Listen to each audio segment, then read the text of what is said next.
Bom dia, que Jesus nos abençoe a todos, nos ilumine a cada um e que todos nós sejamos guardados junto dele em paz.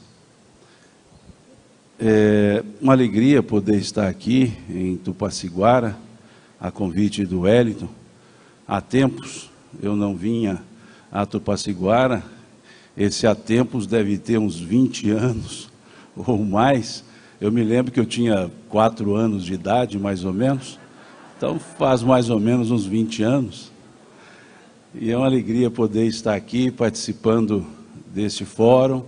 O ano passado não foi possível estarmos, mas aqui estamos para conversarmos um pouco sobre essa proposta de tema, de assunto, o Evangelho como um roteiro de... Então vamos conversar um pouco sobre isso. Mais um monólogo, né, do que uma conversa, porque somente eu falando.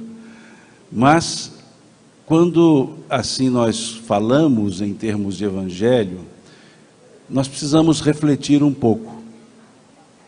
Dizem os Espíritos, quando prefaciaram o Evangelho segundo o Espiritismo, que são chegados os tempos em que todas as coisas devem ser restabelecidas no seu verdadeiro sentido, para dissipar as trevas, confundir os orgulhosos e glorificar os justos.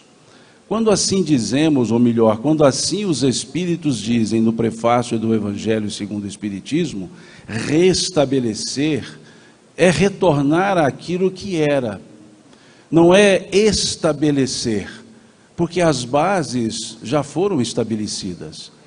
Quando se diz reestabelecer, é porque há uma necessidade de se repensar e reafirmar valores. Porque o conhecimento espírita, puro e simplesmente, sem a aplicabilidade dos efeitos éticos, nos conduziria a um intelectualismo orgulhoso, a um conhecimento vaidoso. Por isso Kardec chamou-nos a atenção para esse aspecto que ele chamou de efeitos morais. Então, falar de conhecimento espírita, falar de espiritismo, sem buscarmos a ética dele derivada, sem buscarmos aquilo que Kardec chamou, na conclusão de número 7 do Livro dos Espíritos, de efeitos morais, nos levaria a um conhecimento mais orgulhoso do que esclarecedor. Mas justamente por termos uma ética derivada desse conhecimento, é que ele se transforma em algo vivencial. Daí Kardec então dizer que com o Espiritismo a humanidade entraria numa nova fase, a do progresso moral, que lhe é, diz Kardec nessa conclusão número 5, que lhe é consequência inevitável. Consequência inevitável porque ao se aproximar do pensamento espírita e nele mergulharmos, nós encontramos mais do que só conhecimento. Nós encontramos um roteiro de vivenciar a vida, por assim dizer, como diz aqui a letra da música. Penso que cumprir a vida, viver a vida. Então, viver a vida, pelas hostes espíritas, é transformar o conhecimento em aplicabilidade, em dia a dia. É isso, então, que está no verbo restabelecer. E lá, então, na conclusão número 7, nos fala Kardec que o Espiritismo se nos apresenta sobre 3 aspectos. O das manifestações, o dos efeitos morais advindos das manifestações e da aplicação desses efeitos na vida, no viver. Daí ele dizer 3 tipos de adeptos. Os que veem no Espiritismo tão somente uma ciência de observação, os que, além da ciência de observação, entendem os efeitos morais nela contida, ou contidos, e aqueles que, entendendo os efeitos morais contidos na ciência de observação, aplica-os no seu dia a dia. É aquilo que Kardec então chamou de espíritas cristãos. E isso é um ponto referencial, porque ao se falar da ética derivada, ao se falar do restabelecimento das coisas, e assim dizem os espíritos, no seu verdadeiro sentido, estamos falando de um elemento comportamental. E ao falar de um elemento comportamental, estaríamos falando em um elemento ético. E onde está calçada a ética advinda do conhecimento espírita? É o que está na questão 625 do Livro dos Espíritos. Quando lá se pergunta qual o tipo mais perfeito que Deus ofereceu ao homem para servir de guia e modelo para a humanidade. E a resposta foi clara, direta: Jesus. Mostrando-nos que Jesus nos é o elemento referencial. Quando se perguntou-se qual é o tipo mais perfeito para servir de guia e de modelo. Não somente o guia, mas também modelo. E esse elemento modelo, esse substantivo modelo, ele é significativo. Porque guia, não há dúvida, que é o a ser seguido. Agora, modelo é aquilo que deve ser copiado. Esse é o elemento mais significativo. Copiar os atos, copiar as atitudes de Jesus. Porque a pergunta não foi somente guia. Qual é o tipo mais perfeito que Deus ofereceu ao homem para servir de guia? Não, é guia e modelo para a humanidade. Essa palavra modelo, ela nos leva então a pensar da seguinte forma: ante o que eu vou fazer, como Jesus faria? Ante aquilo que eu vou dizer, como Jesus diria? Então esse modelo é trazer o Cristo, trazer Jesus para essa convivência, para esse viver nosso, como se Ele estivesse falando aquilo que nós fazemos e falamos. Essa é a força da expressão ou do substantivo modelo. Porque guia nós seguimos os seus ensinamentos, modelo nós precisamos copiar as suas atitudes. E é preciso então entender esse conceito das atitudes do Cristo.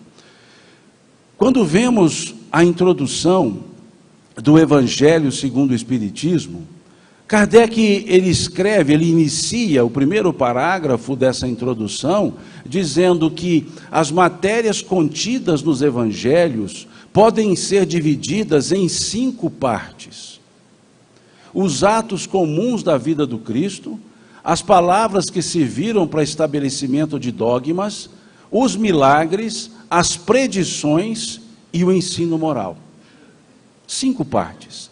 E acrescenta ele: dessas 5, as 4 primeiras sempre foram motivos de controvérsias. Mas a última, a moral, essa é inatacável. E é essa a base que sustenta todo o pensamento espírita, a moral do Cristo. Porque atos comuns da vida do Cristo, seríamos discutir a historicidade, seríamos discutir se Jesus nasceu em Belém, se nasceu em Nazaré, se Jesus tinha irmãos ou não tinha irmãos. Isso é adjacência, isso é superfície. Atos comuns. Discutir milagres, se Jesus transformou água em vinho ou não transformou, se Jesus curou ou não curou, se Jesus ressuscitou ou não ressuscitou pessoas, isso é adjacência, isso é superfície, isso é satélite. Se discutirmos se houve a previsão de final dos tempos ou não houve previsão do final dos tempos, que são as predições, isso também é superfície. Se discutirmos as palavras que geraram elementos dogmáticos, se Jesus dizendo, meu Pai e eu somos um, ele estava dizendo que era Deus, ou não estava dizendo que não era Deus, ou que não é, que era Deus ou não era, isso é adjacência. Isso gera discussão estéril, ou discussões estéreis. Por quê? Porque não leva a nenhum elemento que nos faça refletir sobre como é a melhor maneira de viver. Por isso Kardec deixa esses quatro elementos fora do rol dos elementos significativos para a nossa vivência, dos elementos significativos para a nossa convivência. E os elementos significativos para a nossa vivência, para a nossa convivência, para o nosso dia a dia, ele chamou de moral. E a moral do Cristo não é moralista. A moral do Cristo não é algo que se impõe. Como o próprio Jesus havia dito, aquele que quiser vir após mim, renuncie-se a si mesmo, pegue a sua cruz a cada dia e me siga. Vejamos o verbo, aquele que quiser. Por quê? Porque a moral do Cristo não é imposta. Ela não é uma moral que nos obrigue a, ou nos desobrigue a. Ela é convidativa. O que nos leva a uma frase do Espírito Miramês, quando ele escreveu que o convite de um superior é irresistível. Jesus não nos impõe, ele não nos obriga, ele nos convida. Aquele que quiser vir após mim.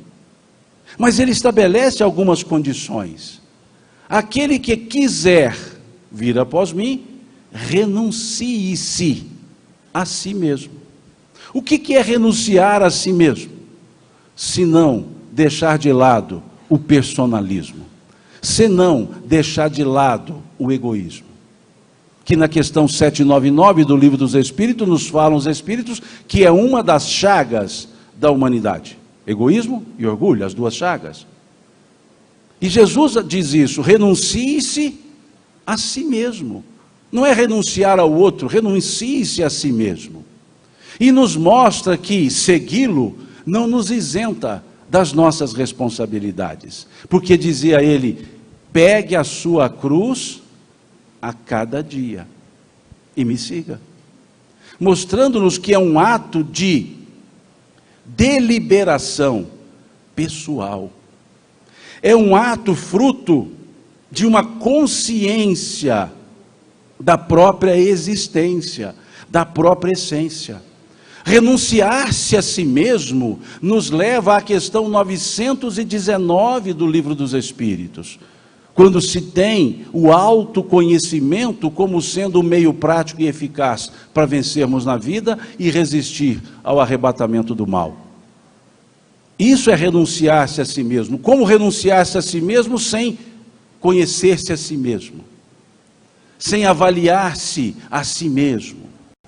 Então vejamos que essa frase convidativa de Jesus é alvissareira, não há dúvida, mas é reflexiva.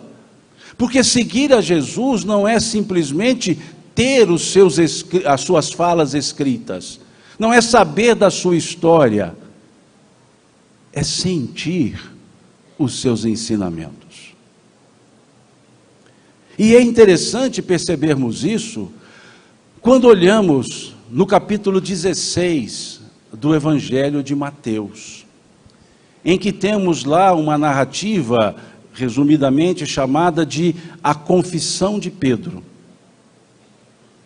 Diz o texto que Jesus reuniu seus discípulos e saiu de Cafarnaum e foi com eles para Cesareia de Filipe, uma região, uma cidade, uma região ao norte de Cafarnaum, uma região mais elevada em termos de altitude, uma região de clima mais fresco, de clima ameno, uma região com certos lagos.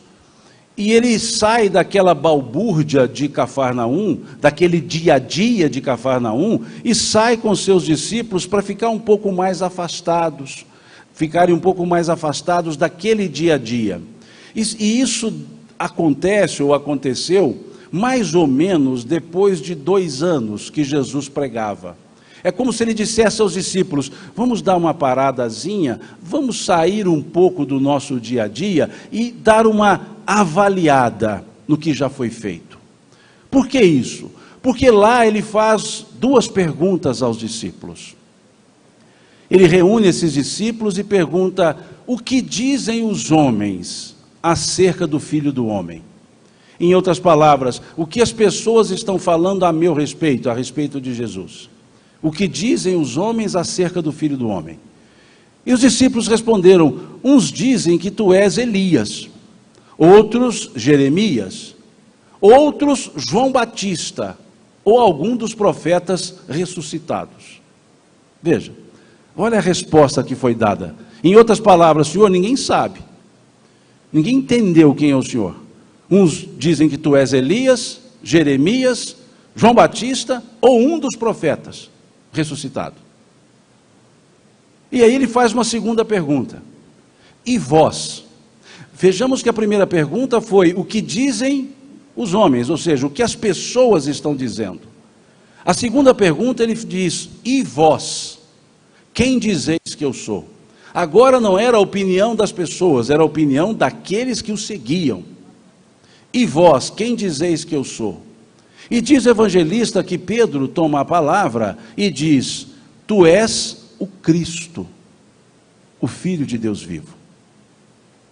E Jesus, em resposta, diz para Pedro: bem-aventurado és tu, filho de Jonas, que não foi nem a carne nem o sangue que tu revelou tais coisas, mas meu Pai que está nos céus. Vejam a resposta de Jesus: bem-aventurado és tu, filho de Jonas. O que é filho de Jonas? Filho de Jonas é o sobrenome de Pedro. Simão Bar Jonas. Simão, filho de Jonas. Filho do pai, era o sobrenome das pessoas. Bartimeu, aquele cego que foi curado. Bartimeu é filho de Timeu, não é o nome dele, é o sobrenome. Bartimeu. Barabás, filho de Abas. Quando se chamava pelo sobrenome, era uma relação de formalidade. Quando se chamava por sobrenome, estava se chamando a vida da pessoa, a origem da pessoa, a ancestralidade da pessoa. Por isso Pedro tinha um apelido que Jesus o dá ali naquele momento. Doravante era chamado Kefas, pedra, rocha, Kefos. É um apelido. Mas quando se chamava pelo sobrenome, a relação era de total formalidade. É como hoje, se nós nos dirigíssemos às pessoas chamando por senhor, senhora, independentemente da idade, porque são desconhecidos. É formal. Então veja que Jesus não diz: bem-aventurado és tu, Pedro. Ele diz: bem-aventurado és tu, filho de Jonas, Bar Jonas. Porque ali era uma relação de formalidade, porque aquilo que foi falado por Pedro era algo muito profundo. Porque Pedro disse: tu és o Cristo, o Filho de Deus vivo. Pedro não disse: tu és Jesus, filho de José, Yeshua Bar Yosef. Ele não disse isso. Ele diz algo mais profundo. E Jesus diz a ele: bem-aventurado és tu, filho de Jonas, porque não foi nem a carne e nem o sangue que tu revelou tais coisas. Em outras palavras, não foi você, não foi a carne e o sangue, não foi matéria, não foi você que disse isso, mas meu Pai que está nos céus. Veja a resposta de Jesus: não foi nem a carne nem o sangue que tu revelou tais coisas, mas meu Pai que está nos céus. Em outras palavras, não foi você que disse isso, mas por inspiração divina você disse isso. Por quê? Porque ele não, ali naquele momento, Pedro não revela a historicidade. Pedro não está revelando aqueles 4 elementos que Kardec colocou como controversos. Ele não está revelando atos comuns, ele não está revelando milagres, ele não está revelando palavras dogmáticas, ele não está revelando predições, ele está revelando o Cristo. que não são duas pessoas, é a mesma pessoa, Jesus, o Cristo. Porque Cristo é um título, Christos, ungido, esperado, mensageiro, libertador, seriam as traduções. A mesma versão para o Mexialá, o Messias, em hebraico, aramaico, libertador, ungido, esperado, mensageiro. Isso é que significa a palavra Cristo. Então Jesus, o Cristo. Cristo não era sobrenome de Jesus. Ele não se chamava Jesus Cristo. Ele se chamava Jesus, o Cristo. Por quê? Porque ali naquele momento Pedro estava falando muito mais do que um ser que encarna numa data, materialmente falando, vive num período e desencarna numa data. Ele está falando em um ser que é atemporal. O mensageiro é a própria mensagem. Quando ali ele revela tu és o Cristo, ele quis dizer, tu és a palavra do próprio Criador. Tu és aquele que trouxe-nos o ensino para a vida, que Tomé chamou de palavras de vida eterna. Quando Jesus disse, é necessário que eu vá. E Tomé chama-o e diz, Senhor, se tu fores, com quem nós ficaremos? Pois se só tu tens as palavras de vida, se só tu tens as palavras de vida eterna. É por isso que o evangelista João, quando começa o seu evangelho, ele começa falando do Logos, da palavra. No princípio era o verbo, a palavra. E o verbo estava em Deus, o verbo era Deus. E tudo que foi feito por causa do verbo. Veja a frase do evangelista João. Tudo que foi feito por causa da palavra. Ele nos remete, óbvio, ao simbolismo do Gênesis bíblico, quando nós temos precedendo cada criação, a expressão, e Deus disse, haja luz, e Deus disse, nasçam as plantas, e Deus disse, façamos o homem. Tudo que é feito, tudo que é construído por essa expressão, e Deus disse, ou seja, pela palavra. Por isso o evangelista João dizer, tudo que foi feito por causa do verbo. Em outras ideias, a palavra, o logos, o verbo, é criador. A palavra é edificante.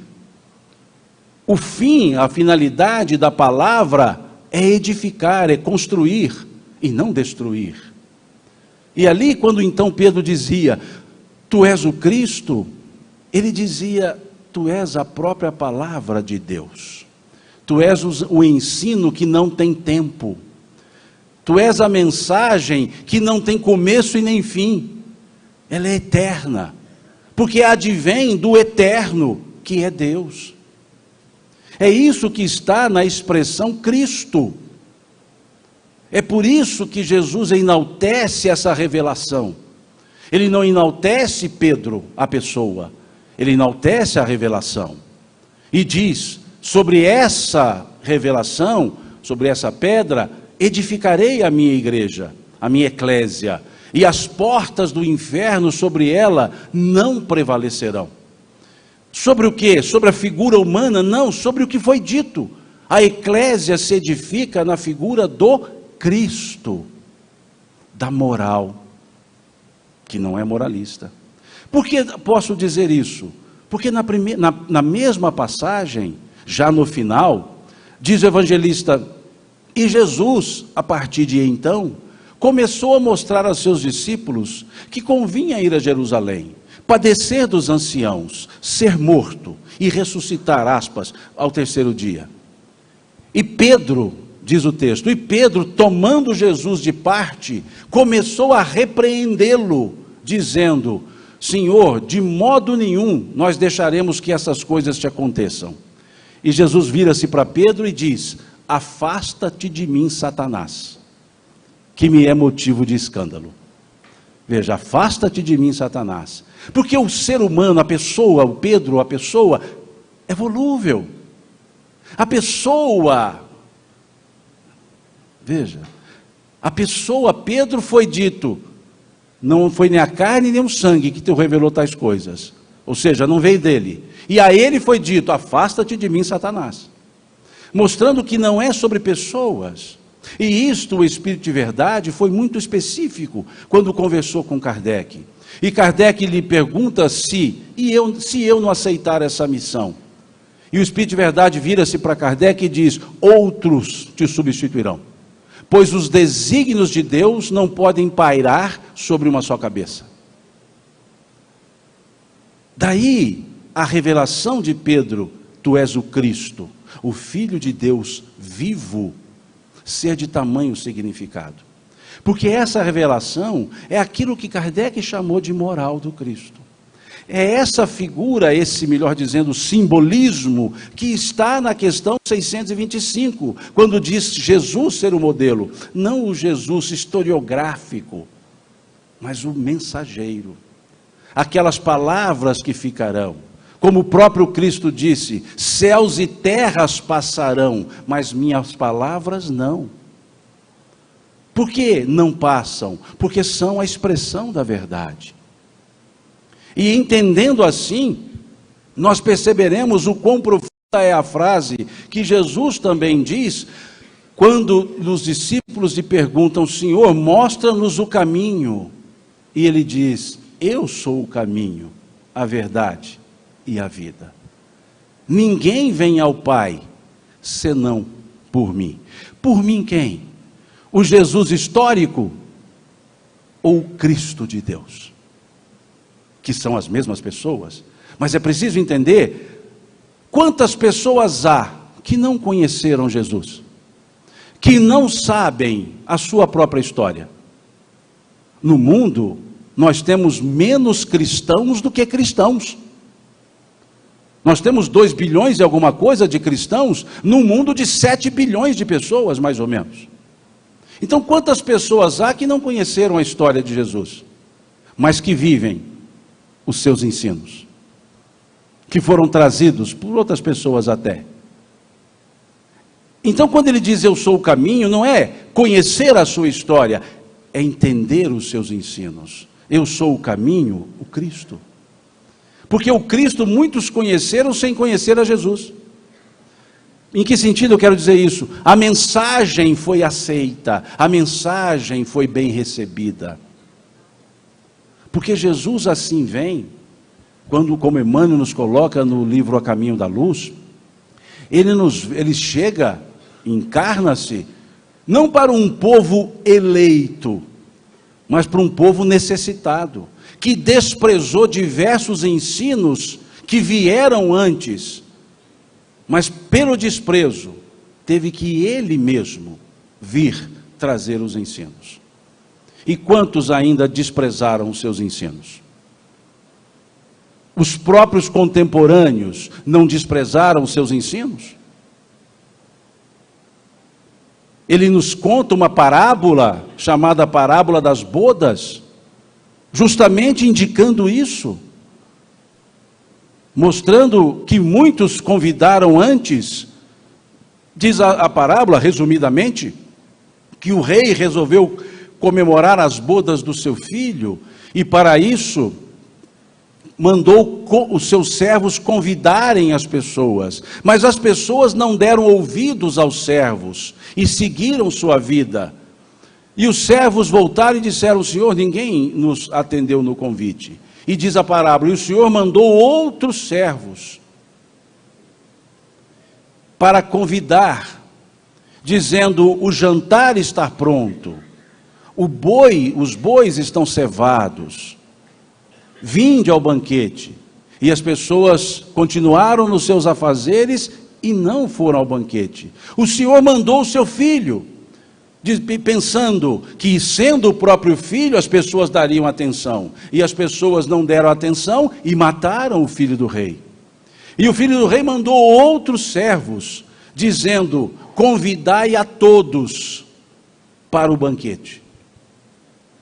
E no dia do banquete todos estavam presentes, mas um não estava com a túnica nupcial. E diz o rei, entrando na sala: por que não está com a túnica nupcial? A pessoa nada responde, e o rei diz: atai-lhe os pés e as mãos, tirai-o daqui e jogai no fogo eterno. Parábola, mas mostrando claro que esse rei, essa figura do divino, mandou-nos diversos servos a convidar-nos. Os profetas, que vieram, trouxeram ensinos, e não se deu ouvidos. Mandou outros, lá, especificamente para os hebreus, nada. O Cristo veio, matou-lhe, ou mataram-lhe. E depois ele manda aqueles servos para convidar a todos, não só aqueles escolhidos. Aí temos a figura de Paulo de Tarso, que foi chamado de apóstolo dos gentios, porque veio para convidar a todos e não só a um povo. Mas, diz o texto, que um dos todos não estava com a túnica.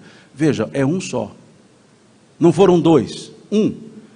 Por quê? Porque nesse momento do banquete, nesse momento de estarmos com o Cristo, nesse momento de estarmos nessa reforma moral, é a individualidade que se conta, e não a coletividade. Não é todos, não são todos, melhor dizendo. Não são dois, por isso um só estava. É como se dissesse, estou olhando só para você. Estou olhando só para você, só para você, só para você. Como o apóstolo Tiago escreveu na sua epístola, cada um dará contas de si mesmo a Deus. Ninguém presta conta por outros. Cada um por si. Por isso era um só. E diz o texto, muitos são chamados, poucos os escolhidos. Não é o escolhido de, me desculpe a expressão, unidunité. É o escolhido pela individualidade. É o estar no nível D. É o estar preparado para. É a individualidade. Por isso cada um prestará contas de si mesmo a Deus. Por isso a questão 621 do Livro dos Espíritos, onde está escrita a lei de Deus, na consciência. É individual. Não é coletivo. É cada um de per si. Por isso essa mensagem ser importante, porque cada um acessa em função do seu momento existencial, em função do seu nível evolutivo e absorve aquilo que lhe é necessário. Por isso essa mensagem é atemporal, ela não tem um tempo, ela não é para um período, ela é para sempre, ela é para tudo, para todo momento, ou todos os momentos. Essa é a expressão Cristo, essa é a expressão mensageiro, essa é a moral do Cristo, esse elemento que nos abre, que nos descortina. Todos somos chamados, mas cada um vai dizer se é escolhido ou não, cada um vai se colocar de forma direta ou não. Como vemos no capítulo 17 do Evangelho segundo o Espiritismo, lá no item 3, reconhece-se o verdadeiro espírita pela sua transformação moral, legal, beleza, mas o restante da frase é que é significativo, porque a frase diz, e pelos esforços que empreende no sentido de tentar domar suas más inclinações. O que são esses esforços? Pessoais, cada um por si. Não é no sentido individualista, é no sentido da individualidade. Nós temos que entender a individualidade no coletivismo. Porque se formos individualistas, nós não entenderemos nunca o coletivo. Mas é a individualidade. Por isso, um só foi observado naquele banquete. Como nós somos observados entre 7 bilhões de pessoas, somos observados individualmente. Por quê? Porque é a consciência própria que nos observa. Somos nós mesmos que nos observamos. E nós mesmos é que nos redirecionamos. Isso é que nos abre as condições para essa expectativa do melhor, que nós podemos chamar de esperança. É nesse contexto de entendimento que Jesus diz, vinde a mim, Todos vós que estáis cansados, fatigados, e eu vos aliviarei. Mas vejam o restante da frase. Tomai sobre vós o meu jugo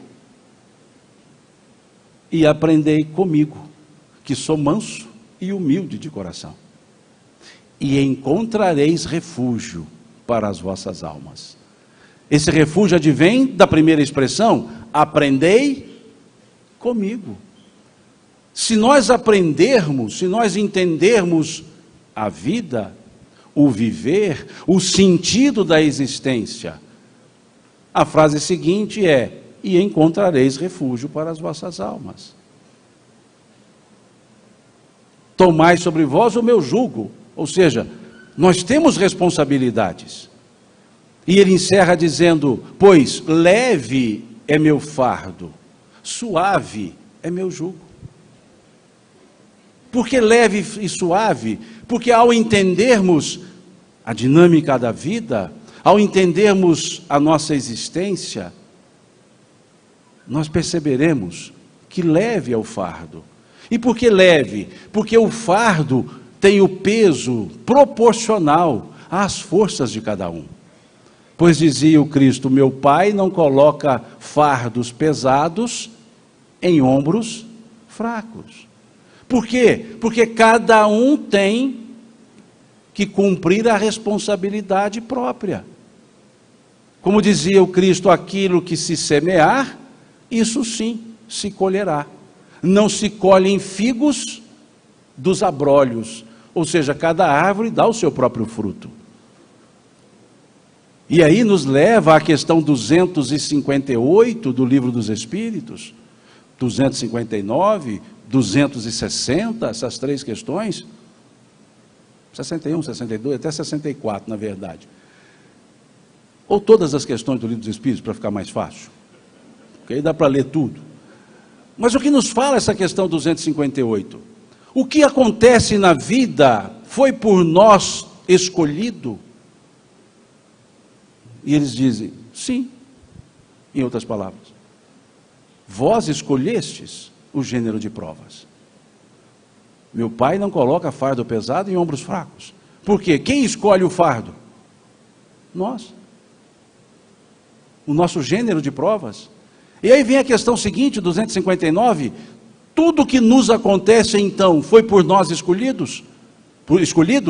E eles respondem, tudo não é a palavra. Escolhestes o gênero de provas, os grandes acontecimentos. As coisas comezinhas são frutos do vosso livre-arbítrio. Então nós escolhemos um gênero, não os detalhes do dia a dia. Eles até dizem, se porventura caminhando por uma rua cair-lhe uma telha à cabeça, não credes que foste escolhido, que foi escolhido. Por quê? Porque eu tomo um caminho, tomo outro caminho. Mas o gênero eu escolho, o gênero nós escolhemos. Que gênero? Convivência, saúde, relacionamento familiar. Isso são gêneros. Diz ele, quando se empreende, um viajor empreende um caminho, ele não sabe quais acontecimentos terão no caminho, mas sabe que se escolhendo tal caminho, poderá passar por tal situação. Ele diz, podeis escolher um caminho cheio de sulcos, mas em qual dos sulcos cairás, não sabemos. Porque é escolha. E aí vem a questão 260 do Livro dos Espíritos, desculpe-me. Considerando que nós escolhemos o gênero de provas, nós escolhemos o fardo, pergunta-se aos espíritos, como pode então um espírito escolher nascer no meio de pessoas de má vida? Ou seja, vai ser ruim de escolha desse tanto. Ele pode escolhe nascer no meio das piores pessoas. E os espíritos respondem, é necessário que haja analogia nas provas. Aquele que é dado ao instinto do roubo, para domá-lo, necessário se faz conviver com ladrões. Porque ele precisa ser instigado, para avaliar se venceu ou não. Ser bom no meio de pessoas boas pode ser somente consequência. Mas ser bom entre situações adversas, ser alvissareiro em situações adversas, ser esperançoso em situações adversas, isso é prova vencida. Por isso o fardo é leve, porque ele foi estabelecido na consequência, no efeito, na causa e efeito, no efeito de uma causa que nós mesmos geramos. Então nós temos sim as forças para carregar o fardo. Daí entendermos então, leve é meu fardo, suave é meu jugo. Isso é um elemento de segurança para vivermos. Esse elemento não é de previsibilidade, mas de certeza. Como dizia Dona Joana de Ângeles, nem tudo está bem, mas tudo está certo. Porque está nos desígnios da própria providência. E os desígnios da providência não é Deus escolhendo o destino para ninguém, é cada um colhendo a semeadura que fez. E com uma vantagem. Estamos aqui encarnados, colhendo o que plantamos, mas plantando novas colheitas. E nós ficamos muitas vezes de olho na colheita e não observamos a semente que estamos semeando. Estamos olhando o passado e não estamos olhando o futuro. Porque se eu me limito a lamentar-me pelas as dificuldades, essas lamentações são novas semeaduras que eu estou fazendo. E quais serão as colheitas? Novas lamentações. Mas se observarmos que tudo está certo, embora não bem, mas tudo certo, eu começo a semear e a coisa muda. E a colheita futura muda. É importante percebermos isso. É importante percebermos que todos nós temos os potenciais para nos melhorar. Todos nós temos os potenciais para crescermos. Porque trazemos em nós o germe do próprio Criador. O germe no sentido de germinar, de ter a potência divina em nós. Por isso nós evoluímos, por isso nós crescemos, por isso nós nos transformamos, porque temos um impulso natural da evolução, porque quem nos criou é o ser perfeito. Quem nos criou é a própria perfeição. E colocou em nós esse germe do aperfeiçoamento, a perfectibilidade, a capacidade de se melhorar. Que Jesus, em outras palavras, partindo do pressuposto que temos todo o potencial, ele diz, brilhe a vossa luz.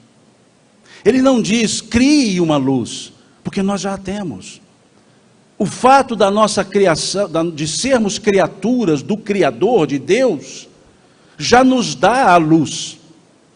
O que Jesus nos pede é brilhe a vossa luz.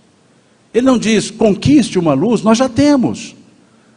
Mas ao mesmo tempo ele diz, se a luz que há em ti forem trevas, quão grandes serão essas trevas? Ou seja, a luz está em nós, se nós não fizermos que por ela brilhar, essas trevas serão grandes, porque serão trevas advindas das nossas próprias escolhas, de não querermos brilhar. Quão grandes serão essas trevas, disse o Cristo. Brilhe a vossa luz diante dos homens, diante das pessoas, para que vejam vossas boas obras, glorifiquem a Deus que está nos céus. Ninguém acende uma candeia para ser colocada debaixo do alqueire, mas no velador, e aí ilumina a todos que estão na casa. Ou seja, está mostrando para que nós nos enxerguemos e nos percebamos seres potencialmente bons. Potencialmente. Todos temos essa potência, mas nem todos queremos desenvolvê-la.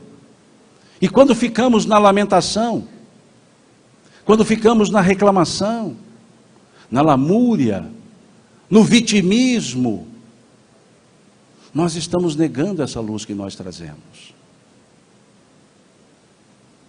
Como Cristo disse aos apóstolos, como podem os convidados da ceia, das bodas, ficarem tristes na presença do noivo?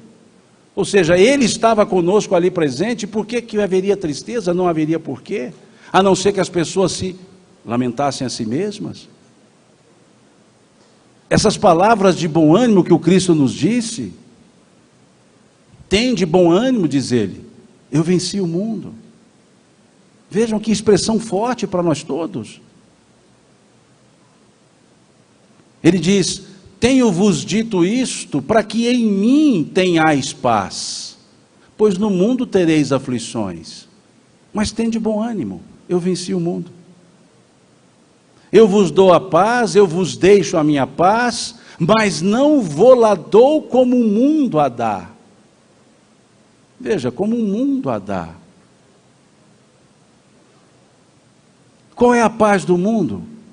Dizia Emmanuel, preguiça rançosa. Assim ele diz, a paz no mundo costuma ser entendida como preguiça rançosa. Porque entendemos que a paz é uma ausência de problemas, e a paz nada mais é do que uma atitude ante os problemas, que é uma maneira de reagir em relação aos problemas. A paz, diz Emmanuel, lá no livro Fonte Viva, no capítulo 136, diz ele, a paz decorre da quitação da consciência para com a vida. O que é estar em paz? É estar com a consciência tranquila. Eu posso estar com N problemas, mas com a consciência tranquila eu estou em paz. Eu posso estar sem problemas, mas com a consciência intranquila eu não estou em paz. Porque paz não é externa, paz é interna. E o Cristo nos falou dessa esperança interna, dessa quitação da consciência para com a vida. E não das questões externas. No mundo tereis aflições, mas tende bom ânimo, eu venci o mundo. O mundo material, ele é cheio de idas e vindas. Nós agimos e há reação, nós reagimos e há reação. Como aqui foi dito na letra da música cantada mais cedo. Todo mundo ama um dia, todo mundo chora, um dia a gente chega, o outro vai embora. Isso é impermanência. Nada no mundo é permanente. Um dia estamos chegando, outro dia estamos indo embora, um dia estamos chorando, um dia estamos sorrindo. Isso é da impermanência. Todo mundo ama um dia chora, um dia chega, um dia vai embora. As coisas são impermanentes, como dizia Dona Joana de Ângeles lá no livro Plenitude. Tudo no mundo é impermanente. A única coisa permanente é a própria impermanência. Ou seja, a única coisa que nunca muda é que tudo muda.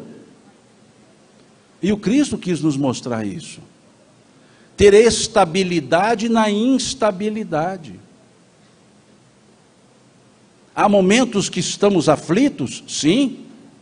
Há momentos que estamos tristes? Sim. Desesperançosos? Por quê? O Cristo mostrou-nos que há momentos de aflição, como numa noite que estava para ser preso, estava no Getsemane, segue com ele a Pedro, João e Tiago.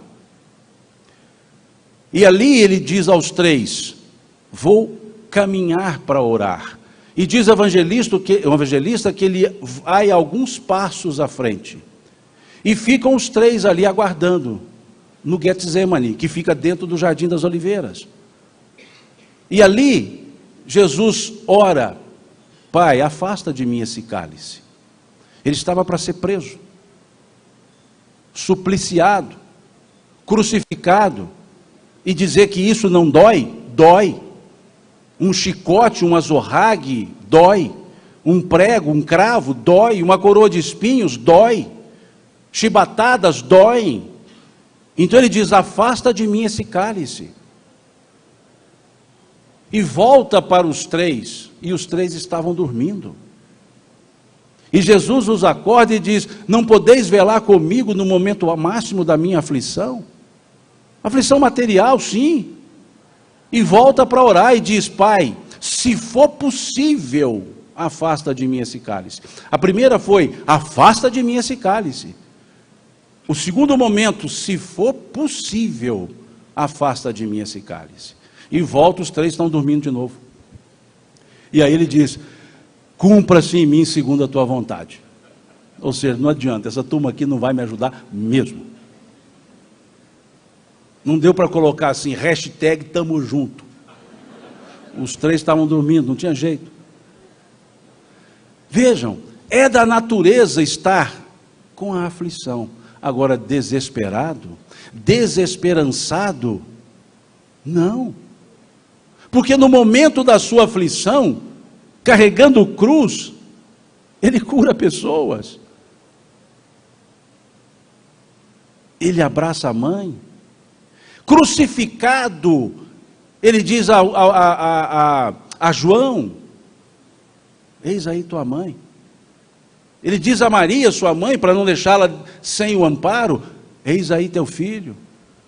E estava crucificado. Crucificado, ele diz: Pai, perdoa-lhes, eles não sabem o que fazem. As dores físicas existiam, a esperança não. A desesperança não. Tudo está consumado, diz ele. Pai, em tuas mãos entrego o meu espírito. Dores sim, sofrimento não. Sofrimento é a perda da esperança. Sofrimento é a perda da perspectiva. Dor é a reação natural ante situações adversas. O Cristo não tinha o sofrimento, porque ele tinha sempre a certeza, que nós podemos chamá-la por um monossílabo: fé, que Emmanuel muito bem nos descreve. Fé é a certeza em Deus, certeza que ultrapassa os limites das crenças religiosas, questão 354 do livro Consolador. Certeza que ultrapassa os limites das crenças religiosas. Fé é o contato com o Criador. O que é essa esperança, senão a certeza? A certeza que tudo está certo, mesmo que eu ache que não esteja bem, mesmo que eu queira que seja diferente. Agora, se é para ser diferente, é preciso que eu haja de maneira diferente. Como também foi dito ali na letra da música, cada um compõe a sua história. Cada ser em si carrega o dom de ser capaz de ser feliz. Felicidade não erigimos sobre pessoas outras. Felicidade erigimos sobre a nossa consciência. A felicidade é o elemento essencial da lei de Deus. Questão 614 do Livro dos Espíritos. O que se entende por lei natural é a lei de Deus, criada para a felicidade do homem. Ela lhe indica o que deve ou não deve fazer. E o homem só é infeliz quando dessa lei se afasta. Vejam que beleza. É algo que nós temos em nós. É o brilho a vossa luz, é entender esse elemento, essa felicidade que todos somos, e queremos reduzi-la a possuirmos. Ninguém possui felicidade, nós somos seres felizes. Nós temos momentos de tristezas, momentos de alegrias, mas em quaisquer desses dois momentos, nós somos felizes, porque somos imortais, porque somos espíritos criados por Deus para a evolução. Essa é a tônica da mensagem do Cristo, que Ele se aproxima tanto de nós, quando nos chama por amigos. Já não mais vos chamo servos, porque o servo não sabe o que faz o seu senhor. Tenho-vos chamado amigos, pois tudo quanto aprendi do meu Pai, vos tenho dado a conhecer. Veja, ser amigo do Cristo. Aí sim eu posso falar: esse é meu amigo, e esse é um amigão, aquele amigo de todas as horas. Eis que estarei convosco, disse ele, até a consumação dos séculos. Não vos deixareis órfãos, voltarei para vós. Eu sou o bom pastor, e o bom pastor conhece as suas ovelhas, e as suas ovelhas conhecem a sua voz. E esse simbolismo das ovelhas é interessante. Se vocês observarem o pastoreio, Jesus diz: nenhuma ovelha do meu aprisco se perderá. O que é aprisco? É o local onde se guardava as ovelhas, um barracão. E todas as ovelhas de quaisquer pastores ficavam juntas à noite, para serem protegidas, todas elas. E no outro dia, o pastor chamava as ovelhas, e só as ovelhas daquele pastor saem. Aí chega o outro pastor e chama as suas ovelhas, aquelas que são dele seguem-no, as outras não. As ovelhas guardam o som da voz do pastor, e só segue o pastor que tem aquela voz. Então, se N ovelhas tiverem de N pastores, cada um chamando as ovelhas, as suas seguem-no. Por isso Jesus dizer: eu sou o bom pastor, conheço as minhas ovelhas, e elas ouvem a minha voz. Aí é só escolhermos que voz nós seguiremos. Se é essa voz vinda dos evangelhos, ou se é a voz dos convites materiais, circunstanciais. Esse é o ponto a pensar. Esse é o ponto significativo. E aí entendemos o que é de fato esperança. O que é de fato esperar, no sentido de estar expectante, na expectativa. E com esses conceitos, nós entendemos o convite da esperança contido nas bem-aventuranças.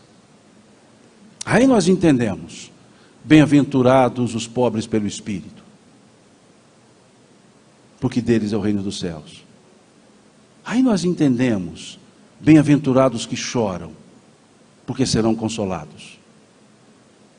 Entendemos: bem-aventurados os mansos e pacíficos, porque herdarão a terra.